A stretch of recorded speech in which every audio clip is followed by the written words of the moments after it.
Hi guys, Tiffany here.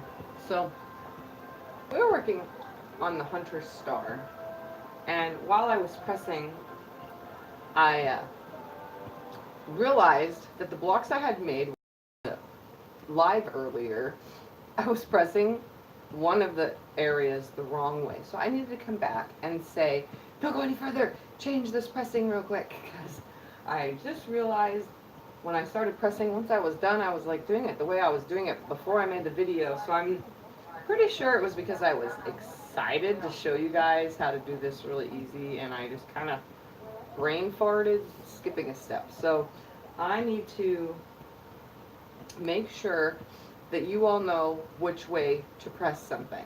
So the blocks I had made earlier, beforehand, here's a block. This part that my background color is on, my seams were pressed in, okay? And the reason for this, let me move this out of the way, is that when you're hooking two pieces together, like this, when you lay them right sides together to make your rows, which we will get to sooner or later, and these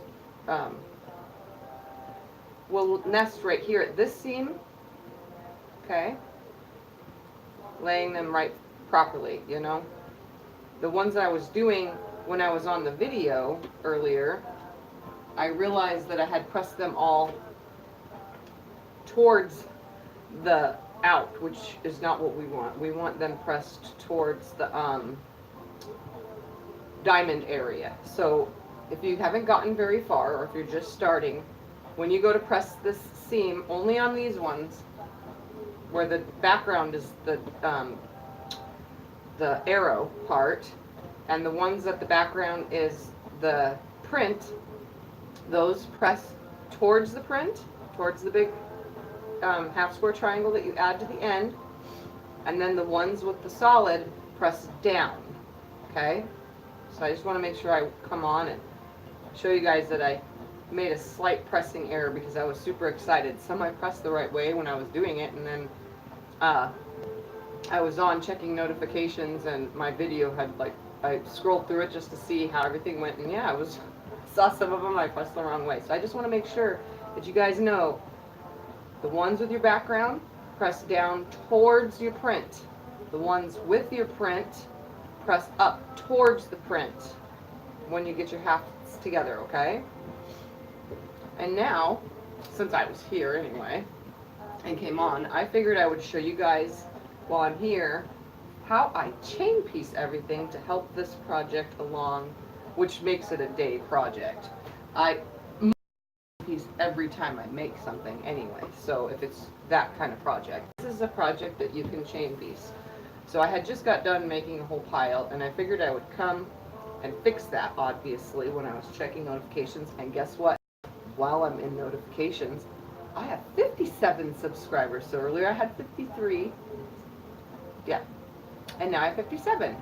So thanks guys for, you know, liking and sharing my page for those who want to learn how to quilt beginner style.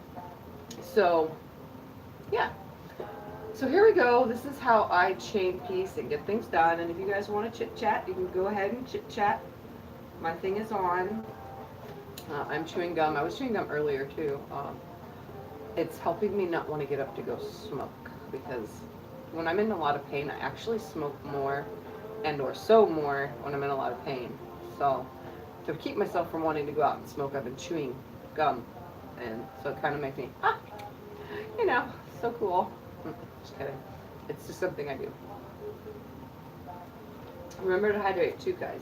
We hydrate. So chain piecing. I have a whole stack of just my prints right here and solids from my cuts. I just stack them. I cut them and then I stack them all up into a pile. And I only cut like 6 layers at a time because I can. So if you're confident enough and you're not a beginner and you just want to work through this project, then stacking them up. This is more than 6 because it's 2 different piles. But oops, what am I doing? Taking that one first because I'm talking. So let me turn that volume down just a smidge, just in case. So what I do is I take one whole side and I just line them up take them over to the machine, sew down the one, grab another of that same exact part that we're sewing, line them up, slide it under, and I just keep going. This is how I chain piece this. Make it go easier. And I kept them in stacks of the area that I cut them from, so if it came from a certain piece, it's going back with that certain piece that it was cut with, because that's how I stacked them.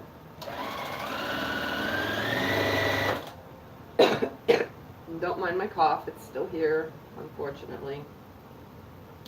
But yeah, I really had to come back on and make sure everyone's pressing it right, because when we go to put the quilt top together, you're definitely going to want those seams pressed the proper way so that they lay opposite of each other, because that's going to be a lot of seams to fold back. So I want to make sure before anyone gets any further, like I did, that I remind everyone to make sure that seam is pressed properly. The bottom one, everything was right. That was the only seam that I was doing wrong while recording earlier, was that half square triangle that goes on the end of it. And it's only on the print, or the solid, and it's being pressed towards the two print diamonds. So this is me chain piecing.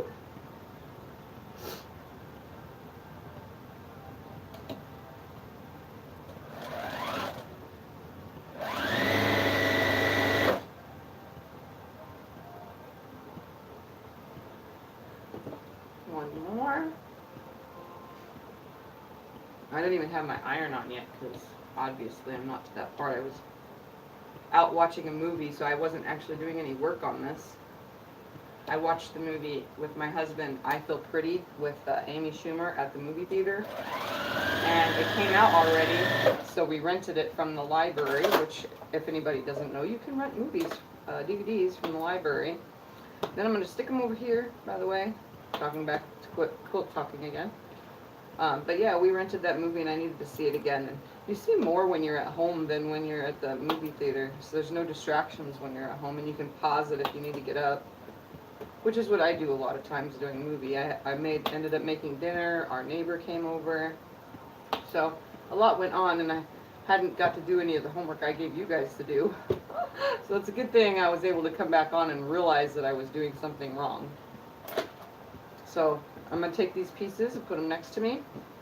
Now I'm just going to grab that other side, place it on here, making sure that I have my little 1/4 of an inch sticking out on each side, so it comes down right where that needle, right into the needle junction. Grabbing the next piece, lying it right sides together. There's no right and wrong side on a solid, but technically, if I'm laying them right sides together, it's keeping that same texture of the fabric on top. You get where I'm going here? So when I lay the whole quilt together, some solids, the back is just a little bit lighter, especially on some blacks or batiks. The back and the front are always pretty much the same. So just to make sure, hang them right sides together, making sure I have that little itty bitty V. And I just chain piece these through. This is for those of you who are not beginners. Even a beginner can do this though. Chain piecing the whole thing together. I do this whole step and then I go to another step. Well, first I press and then go to another step, which I should turn my iron on so I can get to that next step. Because after I make all these what I call vampire teeth, the part, when it looks like this at least, my next step will be to press and then add the next piece. And they're still in order too, so it should be with the piece they were cut with. And I just slide it right under here. Try not to adjust or move anything, just sits right here.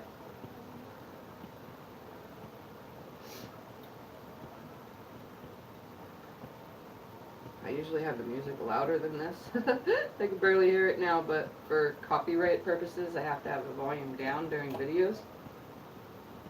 Nobody's ever said anything, obviously, but you never know. I don't want to get in trouble by YouTube. Last piece.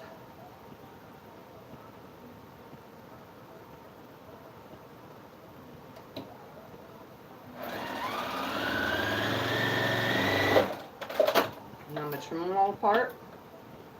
Lay my little vampire teeth right here.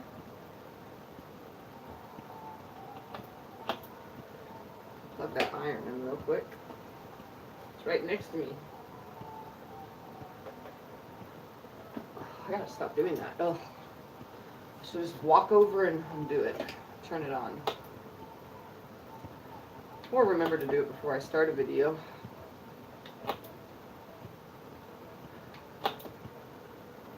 Alright, so now I have my pile here. As soon as that iron... Hi Michelle, how are you tonight?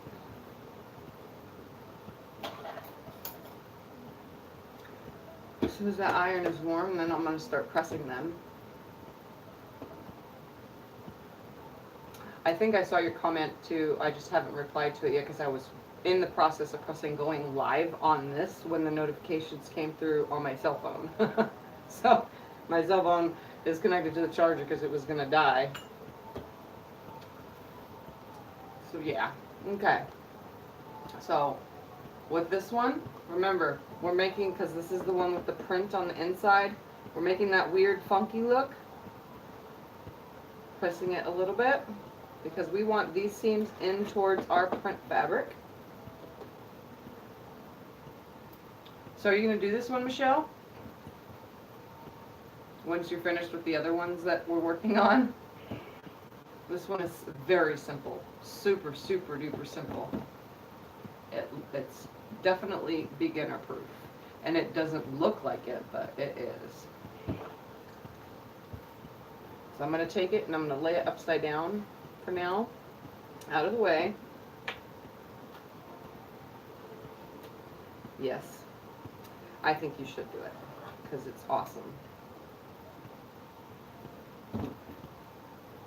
Not stretching or pulling on this, by the way, guys. Just laying it down.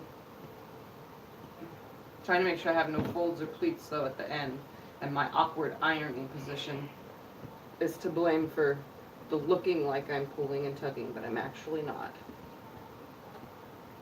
I just give it a slight finger press so that I can hold that seam back, or my fan is just going to blow it everywhere. As you can tell, it's blowing it.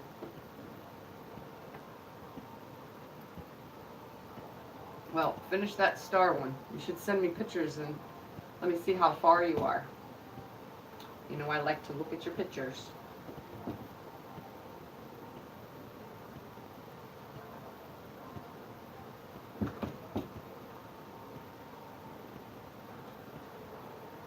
So really, I don't know if I'm making this any faster by chain piecing. The chain piecing part, yes, I think. But the ironing all of it at once part, probably not. I don't know. Maybe I'm taking off like 5 extra minutes of time that I would be doing something else.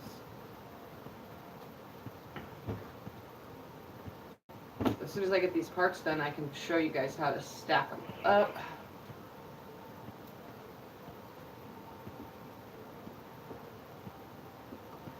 I tried to call you last night, by the way.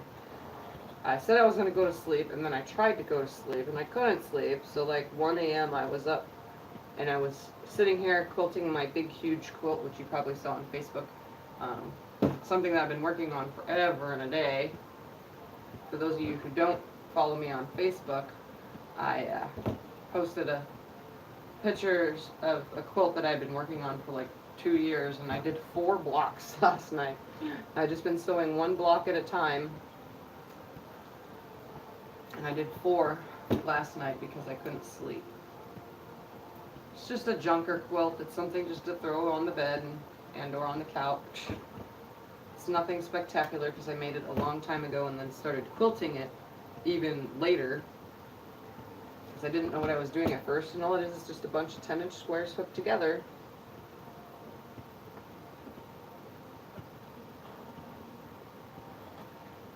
Which one? The one that I'm working on, or the one that is...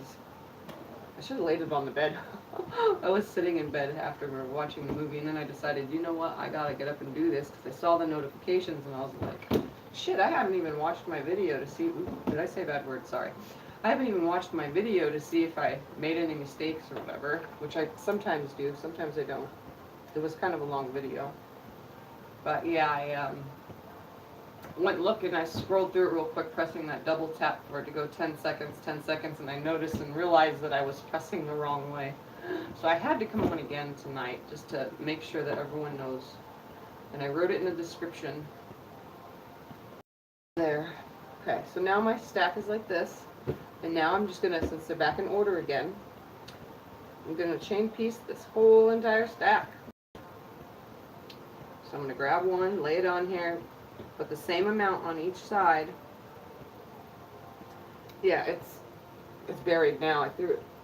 I was showing my daughter the diamond quilt, so now it's buried under that, under my table here.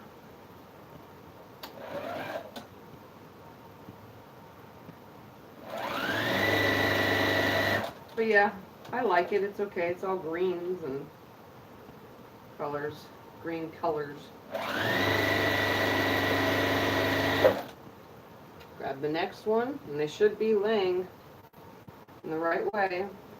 And they're the same amount on each side. I'm not even folding because I'm just chain piecing this whole thing. So if one comes up off just a little, it's okay because it will be trimmed.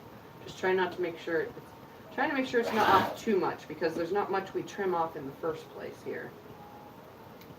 But I don't feel like pinning. I just want to run it through. And I want to have a lot done for the next part of this whole Hunter Star Quilt top.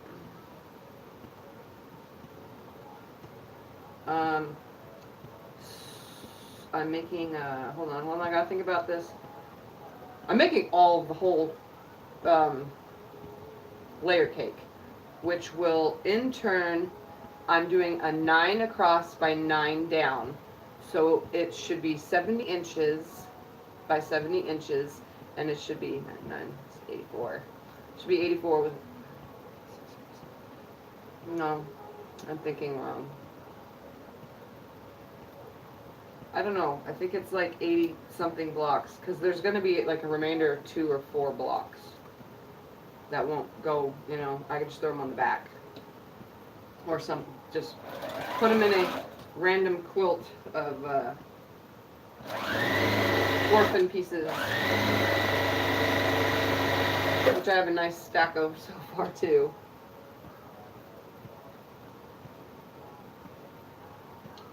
I think I got it right. 9 across by 9 down. 9 is 84. 5, 86, 86. There should be 88, I think, being made.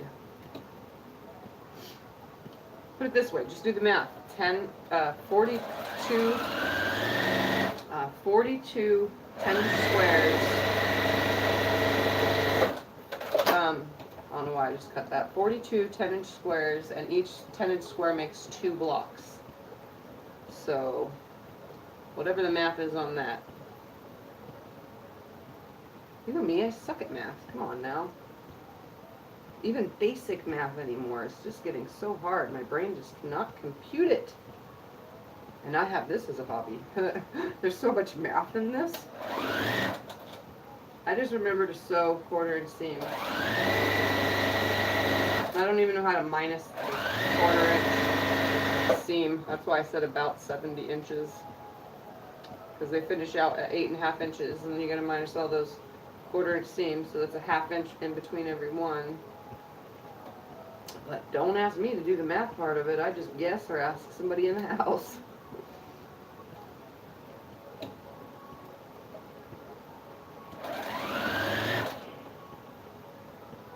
Yep, I'm funny like that.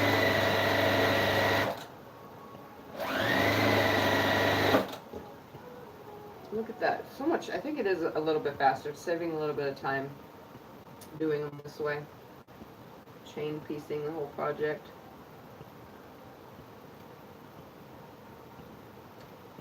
And I noticed while I was scrolling through YouTube that Man Sewing posted a new video, so after I'm done with here I gotta go watch that. Because I like watching Man Sewing as well. Like everybody knows, I watch a little bit of everything. And if other channels watch me, I watch them as well. I don't just subscribe to everyone though, because sometimes there are some that aren't, the people that watch me are not a channel. They don't make videos, they just make playlists and subscribe to people for learning. So But I do follow other pages that follow me, like the Quilting Marine.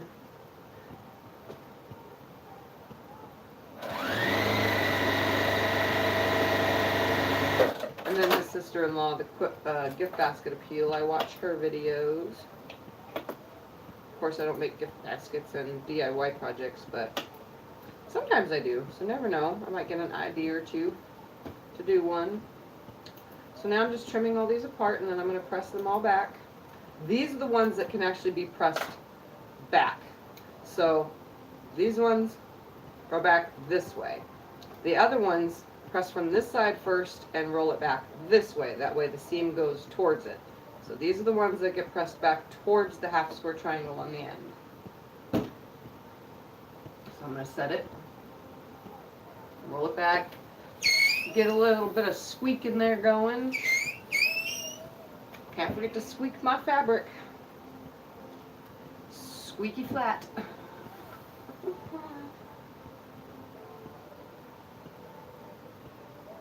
Yeah, I never thought I would need math either.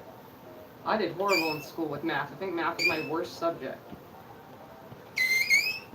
So I never really gathered much from it besides basic counting and counting change back and stuff, because I never thought I'd need anything but the count change back, which is not very hard. Not as hard as quilting math. That's for sure. So I'm just adding my squeak to everything. That's my new thing. Squeak my fabric. I add just a little bit of squeak so it lays nice and flat. I made sure to lay my towel in front of my door too, because the hubs fell asleep on the couch and I don't think he wants to be woken with the sound of squeaking. My son's playing video games, so he don't really care. I don't even think he hears anything when I ain't doing this.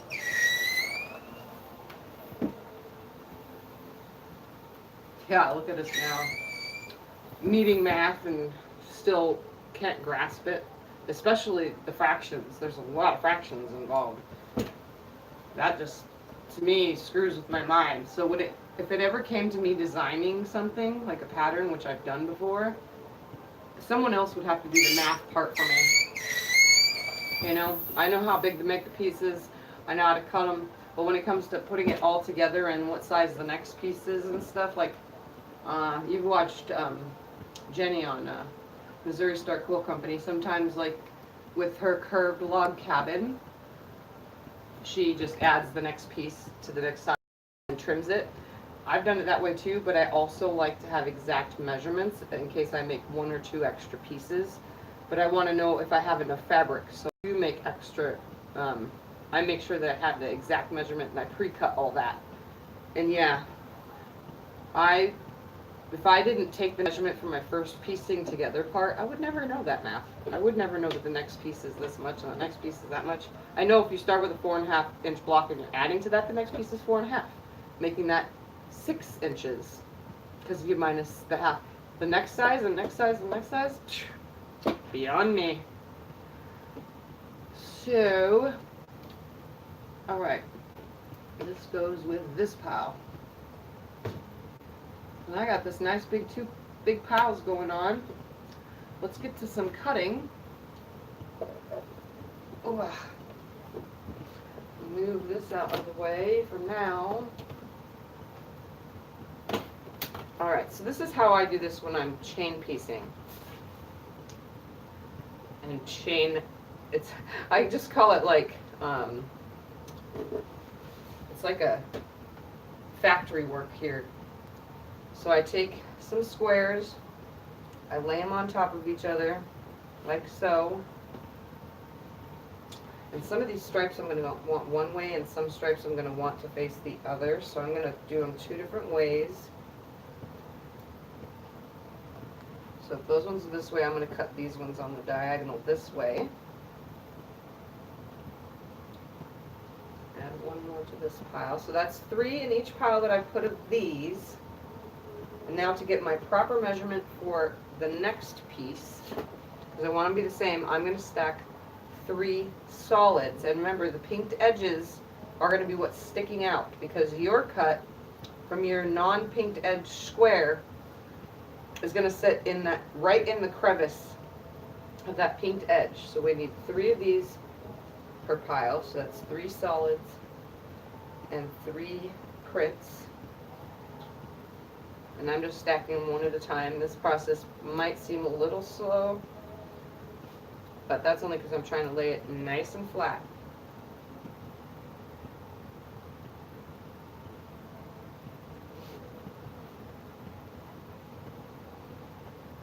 How many people are watching, Michelle? I can't tell. Can you tell? Alright, this is 3 in each pile. Okay, so I have them laying nice and flat. I'm going to take my hand and flatten it over.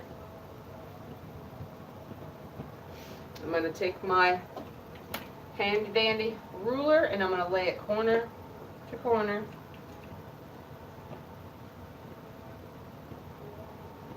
And I have to press hard on my table.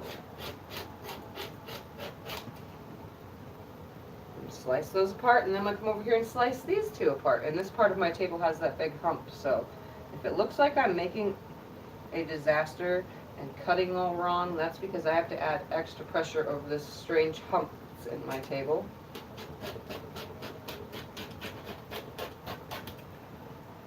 See, and it still didn't get it. My blade is nice and sharp, at least now.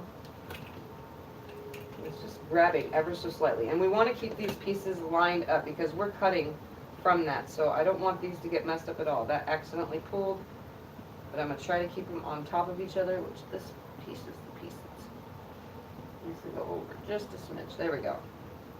So I'm going to separate them enough to come in and cut 2.5 inches off of this side. So I'm coming over to this one right here, and I'm going to cut it at 2.5 inches. And I'm going to separate that piece. Got caught on the little piece right here. These stupid crevices and creases in my board. Are you serious? Okay. But I'm not going to move this. I just moved that out of the way. That one I'm just going to leave. And then I'm just going to adjust my ruler to this side, to the 2.5 inch line on this one, because this is a 6 inch ruler. So that 2.5 is on both sides.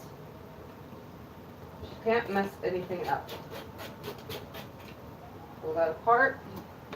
Bring it over to this one. Go to 2.5 inch line.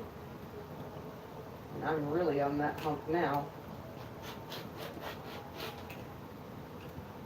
Are you kidding me?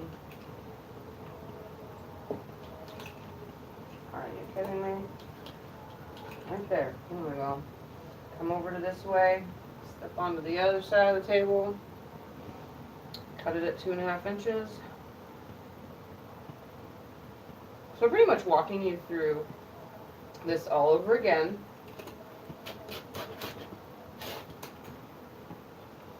It's always that one little thread that sticks. My goodness.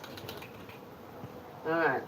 I'm going to carefully move that out of the way and grab my smaller ruler now,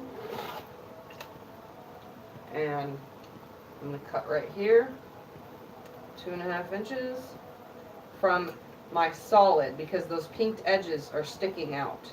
So I'm going to measure from the solid fabric, because I don't want those pinked edges as my measurement. Make sure you have them separated enough.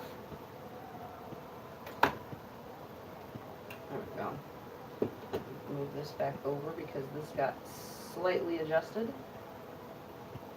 Okay. I'm going to take the ruler, come over here, and your diagonal line should meet up on this angle. Right here. Try not to cut into these next pieces. And move this out of my way.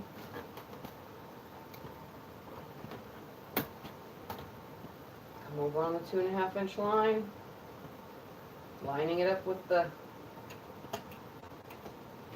solid fabric, and then I'm going to slide this ruler in under here, the 2.5 inch line. I'm going to cut left-handed, Making sure that my 1/2 inch side of my ruler is away from me.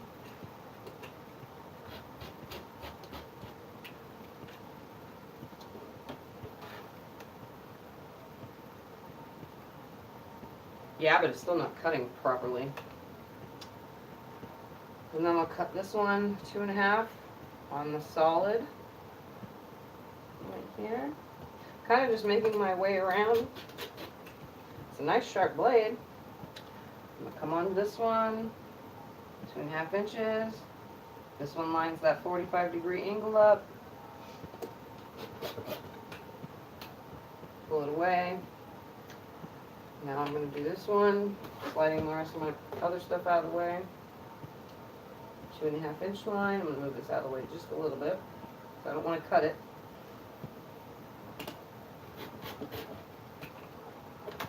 Keeping that nice straight. Flip this around. At the 2.5 mark right here.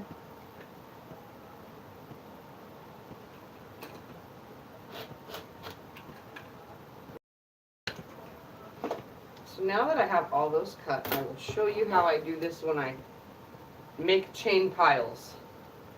So what I do, so I stack them like this. And I stack that on top of there, on top of there, and on top of there. I'm going to take this next one, stack them all one big huge pile. Turn this around so it stays the way we want it to stay.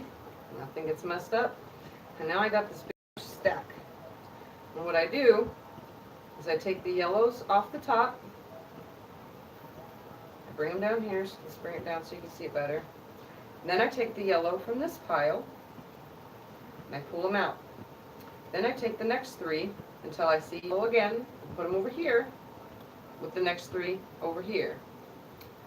Taking those first 3 yellows, those are going over here with this stack, and these 3 prints come down with this stack. That way I press everything the same way. And again, same with this. Take the 3 yellows off the top, or solids,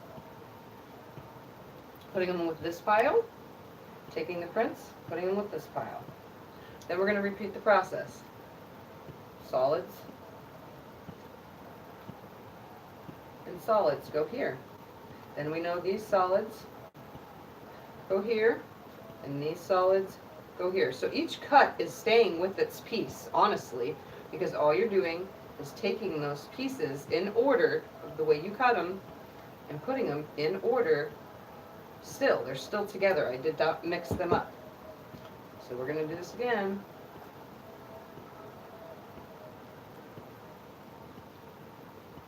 Pull these from here. Pull these from here. Pull this from here. And you take these next 3. And they go here. And they go here. This is how we keep all the piles getting pressed the right way, getting sewn the right way.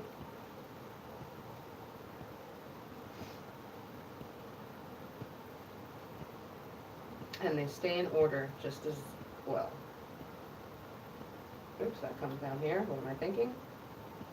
Okay, I'm going to do this all over again until I have none left in each stack. So my yellows come up here, they go there. So this is the part that kind of takes a minute, but if you're just going to cut everything completely up and just make a ton of these stacks, that might make things go a lot faster if you're chain piecing. And there we go. So here's my 2 stacks. I'm going to start with this stack right here. Why are you glad that I did a repeat? Didn't you watch the last video? It's super simple. Okay, I'm going to move that over. You had to have watched it because you commented on it. I need all these pieces out of my way. I closed my blade even. I mean, that is a rarity for me.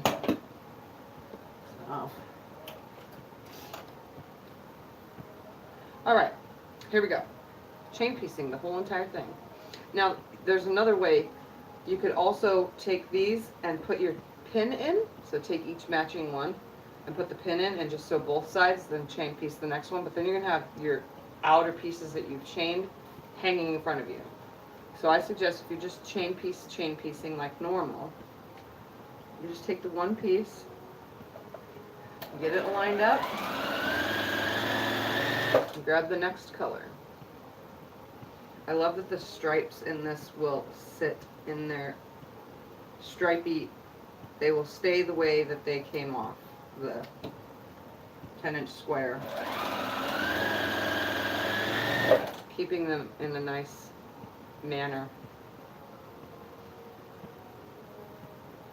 There's no way to go wrong with this block. Like, really, there's not. Minus my pressing earlier. The only thing that you can do wrong is not put your 45-degree diamond with that hangover. If you try to line it straight, it's not going to come out right. You need that 1/4 inch on each side. And if you don't know of an inch or not, like I said, you can measure it with a ruler by laying the ruler right here on this edge and seeing if that tip hits the tip and the 1/4 inch line hits that 1/4 inch line. That's exactly how you would measure the diamond's 1/4 inch. I'm pretty good at eyeballing it though. And then if you don't trust yourself, you can always put a pin in it, then sew it. So, I like it. These stripes are going to be facing a totally different way. It's going to be super duper cute. I like that I decided to do it scrappy too and not putting them all together. It kind of looked weird putting all the same ones together. Because then every 4 sections is going to be the same exact thing, so I didn't want that. I think scrappier is the better way to lay this project out. But however anyone does it, this is pretty simple to do. I really need to split this gum out now.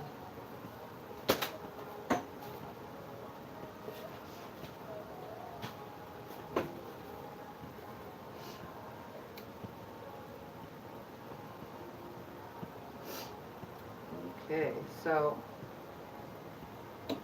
just keep lining it up.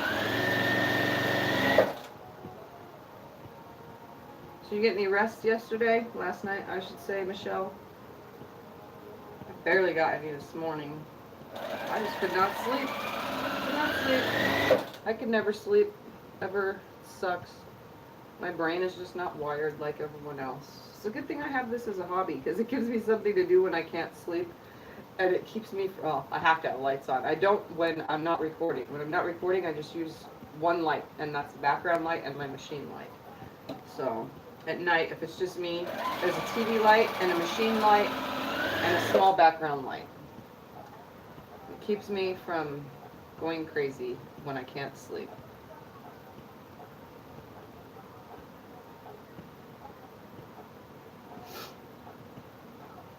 Yep. The cutting part is the important part. Chain piecing is super simple, super fast, super easy. So I chain piece and then I chain iron is pretty much what it's called. And I do this with most of my projects, unless I'm showing you guys, but when it's just me, doing it for me, I chain piece everything, then I go press all those, and then I chain piece the next section, and I go press all those. So much easier to me. It's factory work. That's all it is. Repetitive, repetitive, repetitive.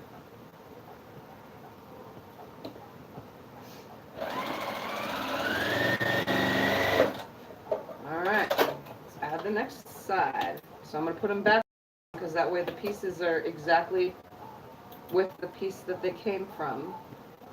So I don't have to dig through here and find anything. They're going to go exactly where they came. You don't have to be perfect either, just stack them down there. Keeps you from getting things out of order. Of course I lay it in there upside down. It makes it easy. And it's nice to have these little snips. But it also works if you just use the cutter on the machine, which I rarely use, but I do use it. So now I'm going to add the next side. So I'm going to pick up that first piece again and add the next one. I'm just going to chain piece them through. making sure it's lined right up. This fan doesn't help me at all because it's actually blowing my pieces. You can't see it as well on this camera, but it literally blows my pieces around. Hi, Teresa. So I had to come back on because if you didn't catch what I was saying in the beginning, I told you guys in the last video a pressing error, or at least I showed it. I was doing it wrong because I was so excited to get this done. So we had to come back, and before anybody gets too much done, to know to press the seam that has the yellow, or what I should say, your background color. I was pressing it up towards the background. That is not the way, just this specific piece, I don't know why I was doing it wrong. All my pieces earlier from before recording were proper, but these ones came out wrong.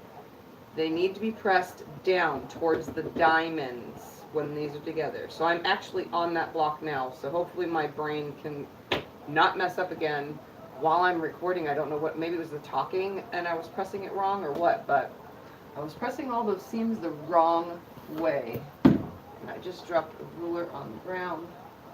Better pick it up before I forget it's there and someone steps on it. I'm trying to come in my room. Ouch.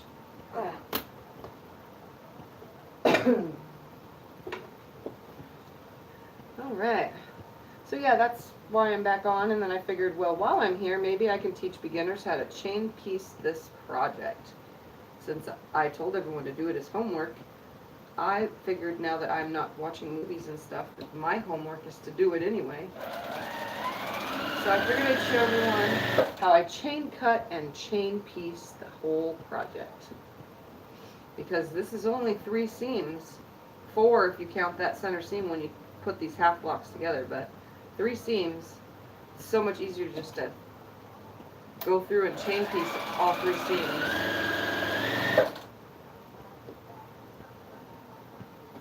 These stripes are going to be perfect the way they're laying out. They're like going to make the perfect line. I'm loving it. I like certain projects how it doesn't distort when you use striped fabrics.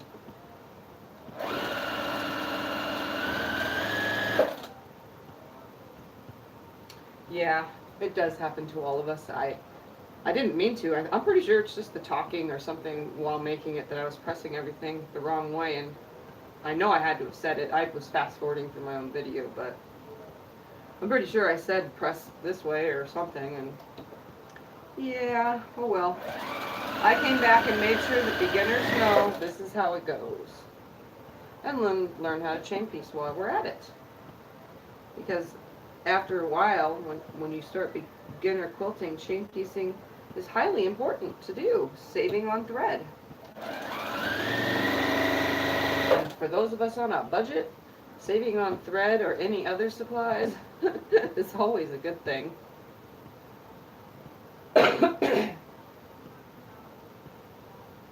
Yes, I started from the 100% beginning earlier. Cuts, measurements, and everything. Although I have done some of it in this video. That's how I got to the point where I am now. I showed how to cut. But earlier is one piece at a time, and it's all sorts of ways that people sew, beginner-wise, and or even people that have sewn for a long time. I showed with pins, without pins, folding, not folding. You know, I showed all sorts of different ways earlier. So I made sure I covered all the basics because everybody sews differently. So covering all the ways that someone else would sew if I was a teacher in a class, following all the students around. Not every student does it exactly the same. So I made sure I did it every single way that I could think of someone else doing it, as if I was paying attention to a class. So yeah, I'm trying to be a good teacher here. You don't have to right now, you can watch it later. No biggie, it's like an hour and 40 minutes long. That's why I scanned through it. It was kind of long, but then I am teaching step by step how to make a Hunter Star, so the easy way.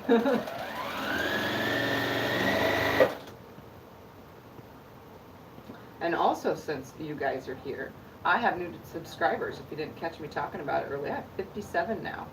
I got on because I got another notification. I was at 53 this morning, earlier today, and when I said my live video earlier, and now I'm at 57. Can you believe that? Love it, love it, love it. And all it took was maybe a couple people said they'd share, because at my end of my video I said, well, they can just go ahead and share if you know somebody that wants to learn how to make something, to come and watch.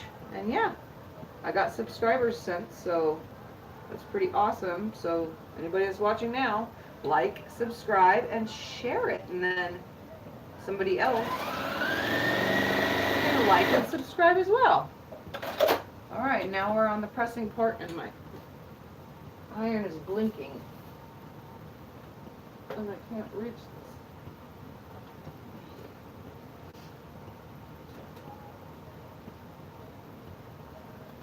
Ugh. I'm so tired. And now since I have the yellow, even though that's the color that's there, I'm still going to stack them in the same order for now, just so that they're there. But when we get these pressed, I got to trim all the dog ears off anyway, because we won't want them to stick through. And these are the pieces it was cut with in this order, so I'm just going to lay it in this order anyway, while I wait for that iron to reheat.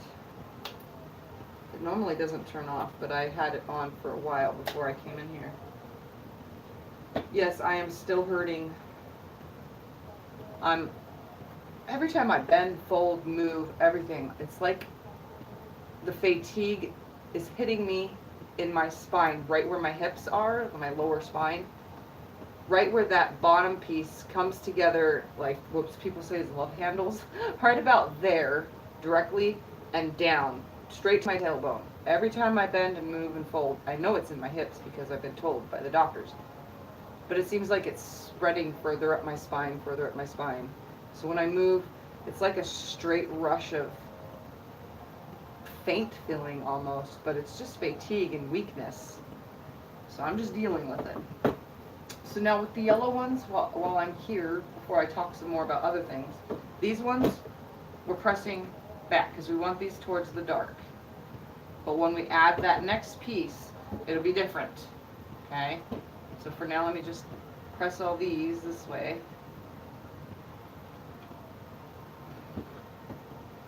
And my new word now for a shot of steam is a shot of squeak, because of my squeaking iron. So, giving it a shot of squeak, guys. That's my new word. Because I'll never be able to figure out why this iron goops up besides where I live. Now I'm just laying them upside down because I'm trying to keep them in their order. I don't know, probably is. I'm not on any medications right now. Like Michelle knows, I stopped taking the Tecfidera because it was killing me. It literally intensified all of my symptoms. And ever since then, during it, I caught a cold while on it. I had double the amount of symptoms I would normally, like as if I was going into an episode. Which I get a lot, but either way, it was just odd. I lost all that weight, 11 pounds, and now it's all back. I'm back to my normal weight again, and I'm still sick. But that's harder for me to kick off sickness because of my weak immune system. But it's the weirdest thing, because now I'm off the Tecfidera and everything's fine.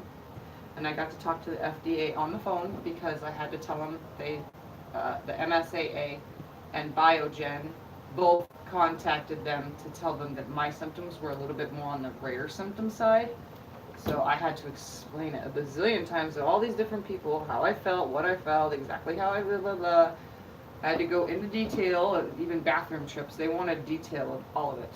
Like, seriously. It was kind of annoying, so when I go to the doctors, I'm going to be requesting a different medication, and then if that don't work, I'm trying it one more time with something else, and that's it, I give up.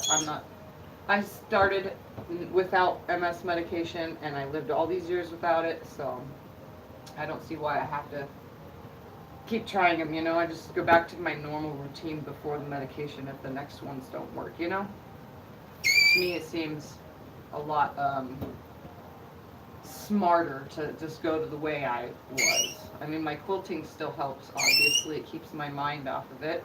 And it helps with my insomnia because last night I was up quilting, which you saw, Teresa, on my Facebook post, my big huge quilt that I've been doing like a block here and a block there. 2 years of block here, block there.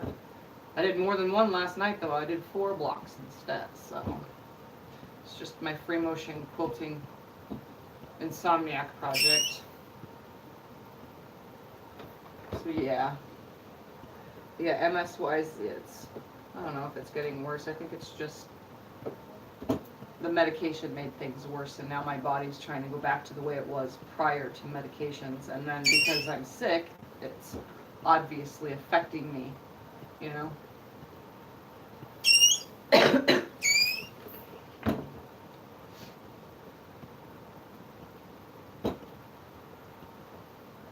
So this chain pressing thing, it's repetitive, you know, but I think it kind of beats the time clock on the one at a time thing.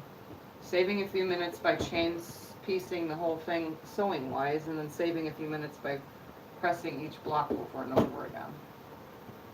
So I think this might be the route to go when making this if a beginner wants to try it.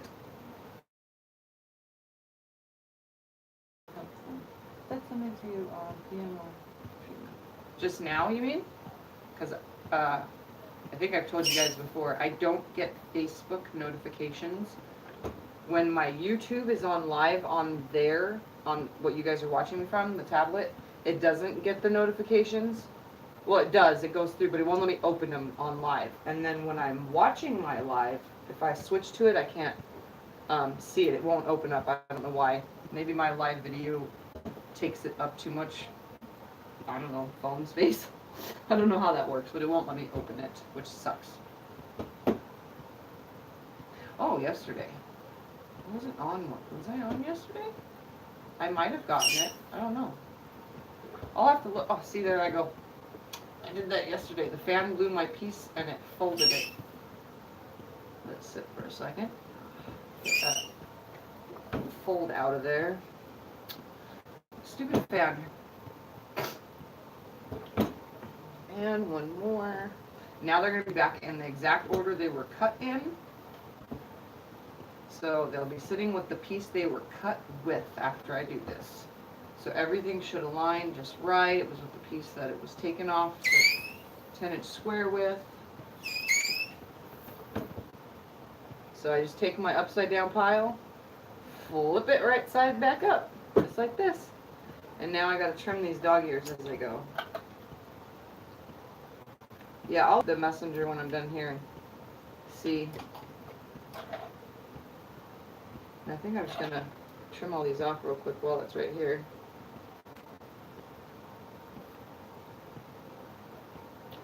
Oy. Are you serious? I should have just did this first. Duh. Trimming off these dog ears is very important, especially behind the background. Unless your background is black, then it won't matter, but it's to keep from having a big pile of nesting going on, honestly. You don't want a bunch of stuff piling up in the back. And see this? These stripes, they're all coming the same direction, and when I put that triangle on there for the other side, they're going to be going the proper direction, which is awesome. I'm just making like this big huge mess here.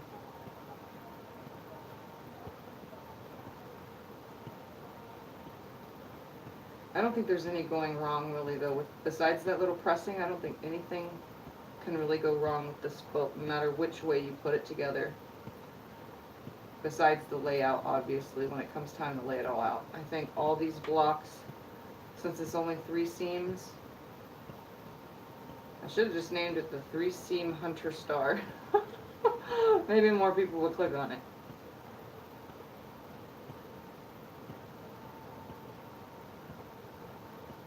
Are you going airplane, Teresa?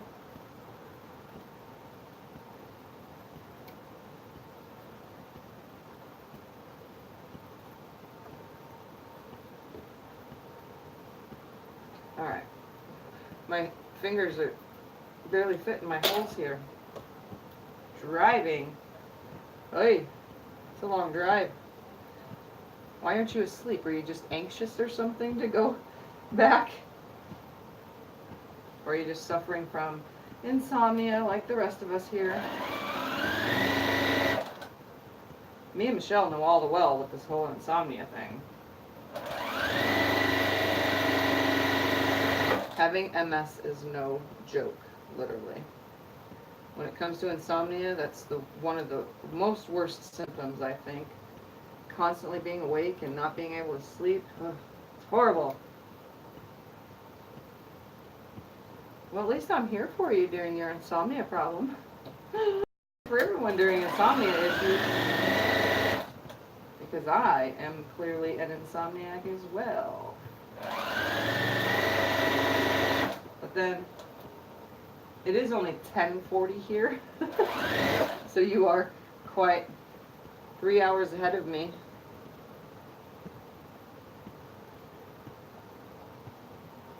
You pick option and you get all my videos. So it gives you a ding every time thing.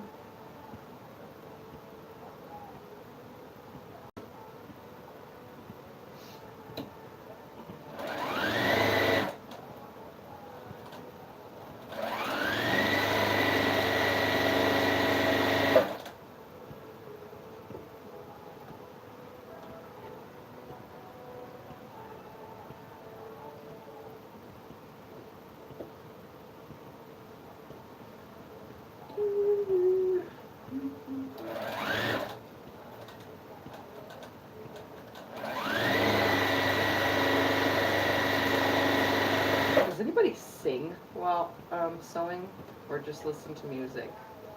Because sometimes I hum. Don't know why. I just hum. It's weird. I hum while I do dishes and clean house and stuff too. It's the weirdest thing.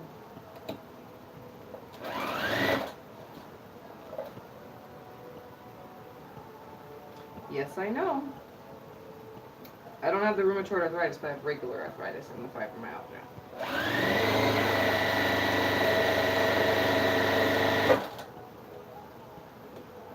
So I'm pretty sure rheumatoid's, I think the difference between the two is it's further in with rheumatoid, causing the knuckles and stuff to start bending your fingers funky ways, which I already actually have fingers bending in funky ways, but I tested negative for rheumatoid. So mine is most likely a bone and nerve thing turning my fingers, unfortunately.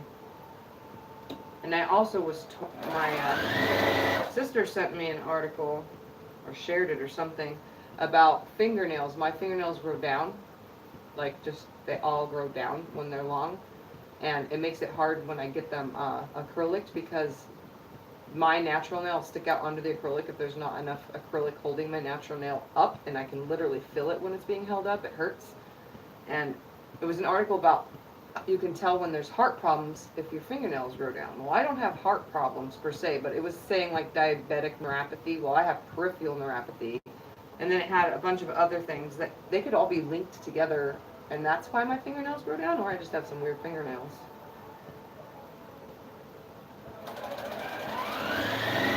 Oh, so your arthritis affects even the organs?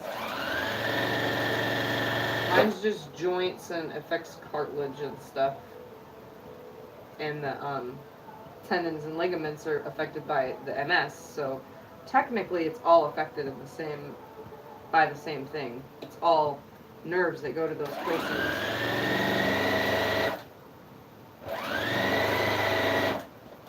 And I didn't say it, I totally forgot. I am laying these pieces right sides together, and I'm putting this piece to where it is hanging over the same amount on each side.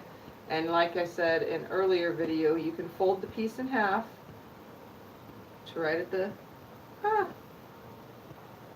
make a small crease right here so you know where it's going to be. Folding this one in half, making a small crease to where you know the center is.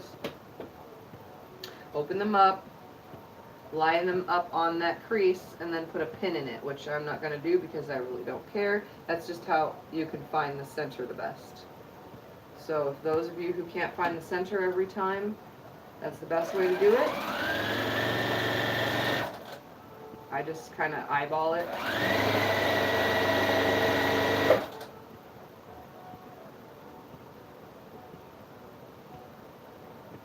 about 11 in the morning, you should be, if you go to sleep like at 2 a.m., you should be good. I mean, I've done it all the time. That's not very many hours of sleep, but it seems like it would be enough. Are you driving alone or are you with someone?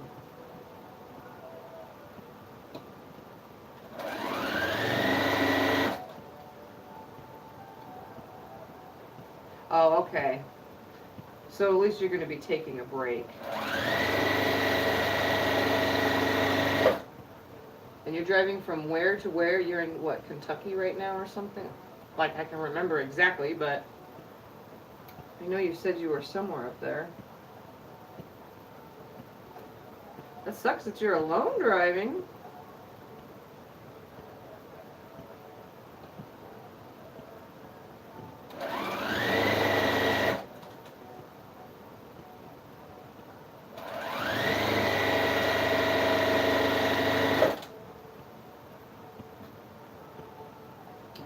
Almost done.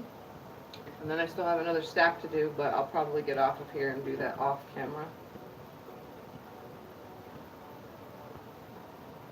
Michigan to Ohio. Ohio to Kentucky. Michigan to Ohio. I'm trying to think. I have actually really good states maps. So it's what, 3 states? 3 states, yeah? 4. Ohio to Kentucky. Trying to think. And that's actually a quilt idea of mine, is an applique states map with fabric from every state. I got the idea from an article I read.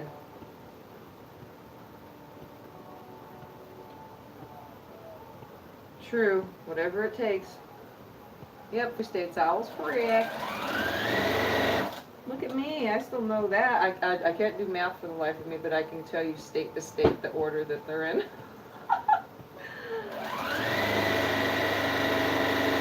And if someone says a city name, sometimes I'm actually good enough at knowing. I've never even been to those states or cities, but I can tell you that it's what state a specific city is in. So if someone was to say Paris and not say the state, and I'd be like, oh, you're in Texas? See, I like know some things. Just like if someone was to say Norwalk, I would say what, California or Connecticut? You know? Somehow, some way, geography was one of the things I did pay attention to in high school and in elementary school. Wouldn't need life for the math for the life of wouldn't need math for the life of me getting older. Yeah, and yet states is the thing I don't need, but I do need math. Go figure. All right, so this is the piece. There's a Paris in Kentucky too. Oh, look at that. See, I learn something new every day. All right. So now I'm going to lay these because this is the one with that needs to be pressed the correct way. I'm going to press it like this, so with the diamonds on the top, and then I'm going to roll them back so that the printed fabric side. So I want that seam, when you're looking at it, to go down. So this is the one I didn't want to be facing the wrong way during the video, guys, because that's what I did earlier. I saw myself pressing with them upward. But that's okay. It's not hard to go back, and if you did start, to fix it for people who are watching the replay.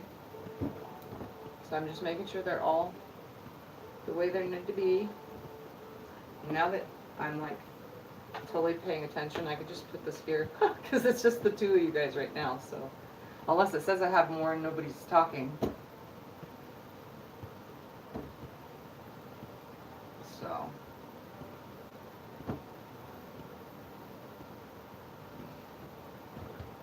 alright.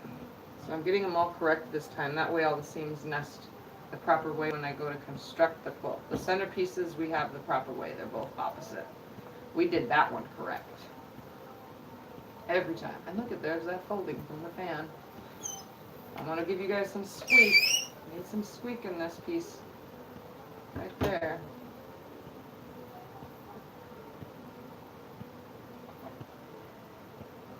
Oh, and I got to tell you guys something. You should never lay your iron or your super, super duper hot iron, fresh iron stuff on your cutting mat because it will cause it to bow. I know people don't know this, but for um, new quilters should know that if I just take this freshly squeaked piece, my freshly squeaked piece, now since I'm laying them on top of another piece, it's okay, but if I stick this right here and leave it, it's going to cause, it's starting to bubble already. It instantly starts to bubble up on the cutting mat. So you don't want to do that. This is an old cutting mat and it's getting a lot of use. But look, now it's bubbled. It has a bubble in it. So just want to remind beginners, do not place your hot blocks directly on here. I'm stacking them on top of another block, so it makes it a little bit okay, but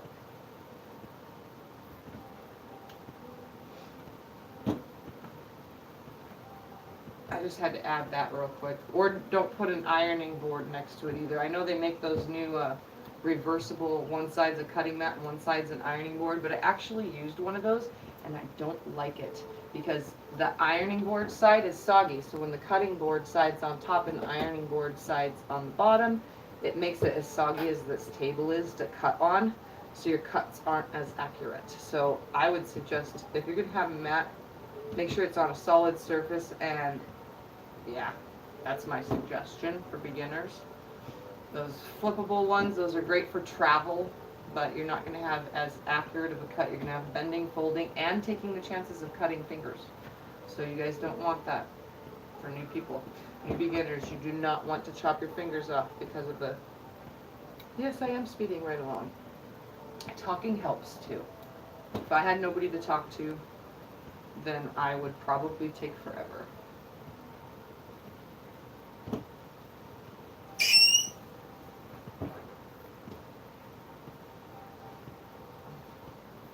It doesn't help that my fan is literally right here.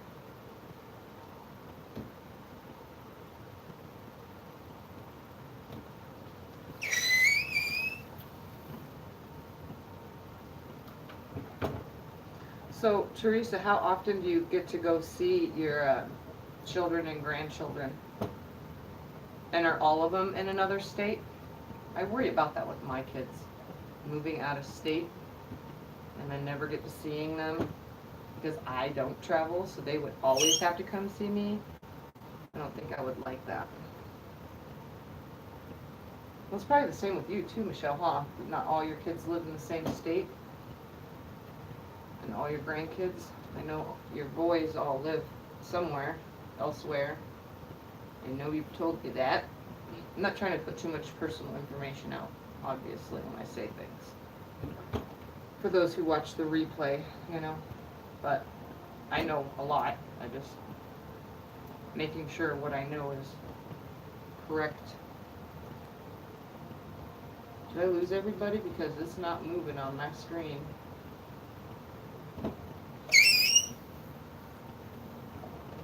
Okay, so while everyone is here, while I'm waiting for this to do something, I am going to attach two of them together and trim a block for you guys. So I'm going to take two random colors. We're going to do a stripe like this. And now I'm going to add it to a deal. So we'll grab this one. So I'm going to add these two together. And I forgot to trim the dog ears off of these ones earlier. Look at me, I'm just like trying to rush through things, skipping steps. Okay. So we're going to attach these together to make a block. So since this seam is pressed this way, and this seam right here is pressed this way, when you put right sides together, they are going to nest with ease. And earlier I was putting pins in it and they were coming out perfect, and I never pin. But I'm going to do it again just because I want them to lay as perfect as possible. And I always forget to pull the pins out too, that's my problem. I get so close to them and then I realize that I'm super close to them. What did I just do there? Push it in there, there we go. It doesn't like me right this second. Alright, so I'm going to lay this under here, and these pinked edges, it's going to look weird, but remember I said the pinked edges sit towards the outside further, and your solid print should sit on the inside of those little pinked things. Alright, let's see, I'm trying to... All in Michigan. Oh, well, at least you only have to go to one place, one other state.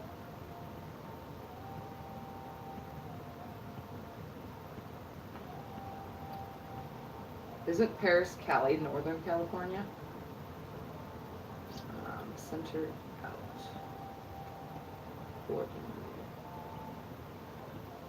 That's not much of a drive. I would do that drive in one day if I actually left the house. But I don't.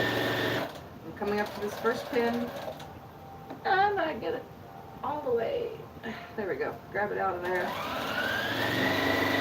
Move right along. Pull out the next pin.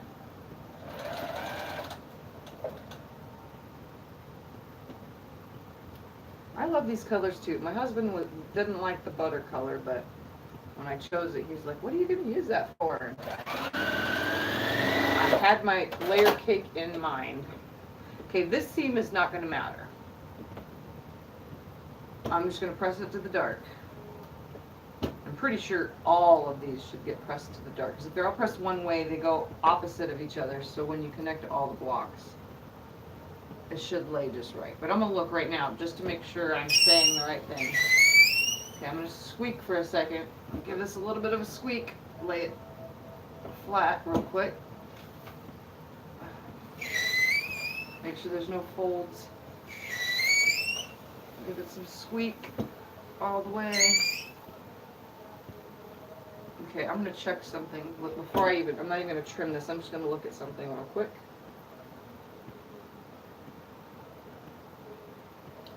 So your dad lives further from your kids? My dad lives, well, I have two. One lives in Arkansas, which I'll probably never get to because he's the one that raised me. And then my real dad lives in Kingman. He's an hour away, and I've seen him a couple times in the last year. All right, where's my solid? There we go, right here. I'm going to check something just to make sure before I tell anybody the wrong thing. So when these go together, they're going to be opposite. So if they're all pressed to the dark, so that should be pressed to the dark. Yeah, so if it's all pressed to the dark, they will nest all in all those seams. So yeah, press them all to the dark. Because when this comes together, that would mean, pressing to the dark would mean that these two seams down the center come together, and then when I refix this, this was proper. So those seams will come together too, allowing it to make the perfect all the way around. And if it doesn't have, I don't remember if I cut all these, but I'm pretty sure I did. This is the one I just did, so yeah. The rest of them are all trimmed because they don't have dog ears on them, so I know they're trimmed. Okay, so this is trimmed, and I will trim that right here in front of everyone. Since we're going through this all over again. A bit of a squeal real quick. Bring it right here, and these get trimmed. Oops, I got all these pieces flying out on top of here. Move them all over so I don't mess up this pile. And I'm going to grab my 8.5 inch ruler, and I'm going to put this diagonal line across the ruler on the diagonal line on here. Make sure it's nice and flat. Now it's going to be almost exact, so the background color will be closer. You'll be cutting off most of the pinked edges. That background color will be pretty much right on that line where you have your two diamonds.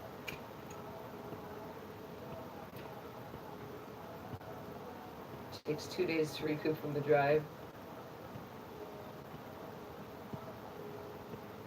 Falling asleep. Well, then fall asleep, woman. You don't have to watch me every time I'm on here. So I'm trimming these all the way around. I'm going to try not to cut my pieces that are sitting over there. I'm going to walk around it since I don't have a rotating mat, which I don't really care to have anyway because I would probably never use it. It's not every day that I do blocks like this anyway. Oops, I almost adjusted that. Let's go that back on there. And then I'm going to cut left-handed real quick.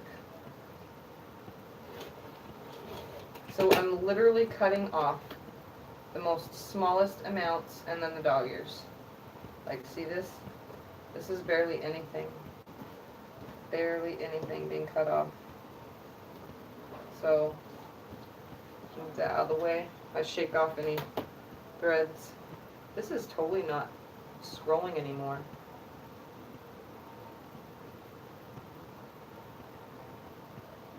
Oh, that sucks, Teresa. I'm sorry.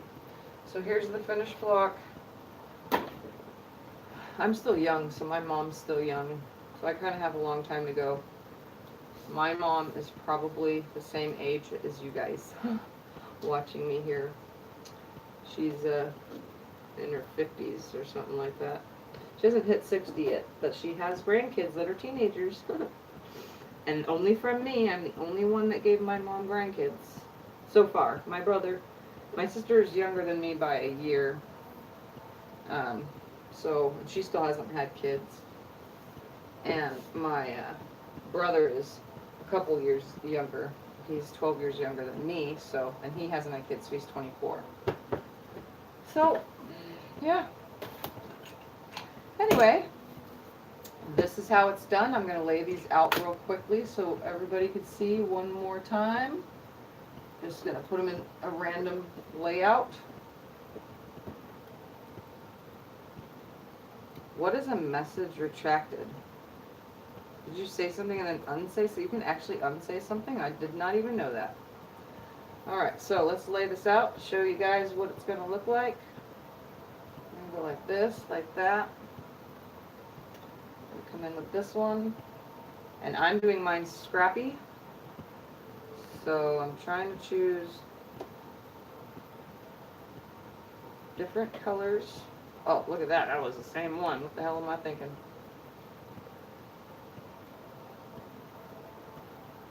And that one's right there. Okay.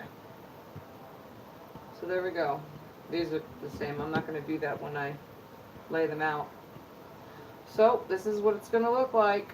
And when I piece the blocks together, because I'm doing 9 across by 9 down, I could probably do 8 across by, and that would be making 4 of these for the first row, making this a block, but I kind of want to do it in rows so that I have a little bit on each side.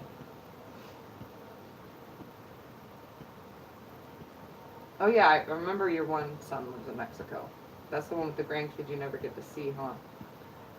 Which sucks. I hope my kids don't do that to me. I really do. So, okay, this is how it works, guys. This is what we're doing. And again, same as the last time I said this video and ended it, this is your homework. Putting these together. If you're doing scrappy, don't do anything when you get to the block trimming. Just make a big, huge stack for the layout. Because the layout is going to be putting them in rows and making sure it's all correct. So, and then sewing those rows together. And I'll be just walking everyone through the matching the seams up pretty much in a row setting, which will require lots of pins because I've noticed today that pins are working better. Go figure. Unplug my iron. So anyways, since Teresa is gonna go to sleep, bye Teresa, thank you for watching. Michelle, if you want, we can chit-chat a little while. I'll go outside if you want to talk. And I'm going to get off of here. For anyone else, like and subscribe. You can share my videos if you want. If you know someone that's a beginner quilter and would like to learn, subscribe and share. What else was I going to say? This is the Hunter Star. This is what we're working on. Get your blocks made. If you are feeling adventurous, then go ahead and chain piece all of these. If you're an absolute beginner, follow the first video block by block, making each half block first and then attaching the 2 half blocks, okay? And this would also look good in a 2-colored quilt, black and gray, or red and green for Christmas. I mean, the sky's the limits, people with the colors. I'm using a layer cake, which is 42 squares of a print, and then I cut from yardage 42 more squares, 10-inch squares for our background color, but you can go ahead and buy a layer cake of a background solid as well. You don't have to use a solid, you can use a print that reads solid, so it could be a really tight print, very small. So yeah, enjoy. I hope you have fun making the Hunter Star, and when you get to the next step, I should hopefully be ready to take you through the next step of assembling the Hunter Star quilt top. So thank you for watching. Bye everyone.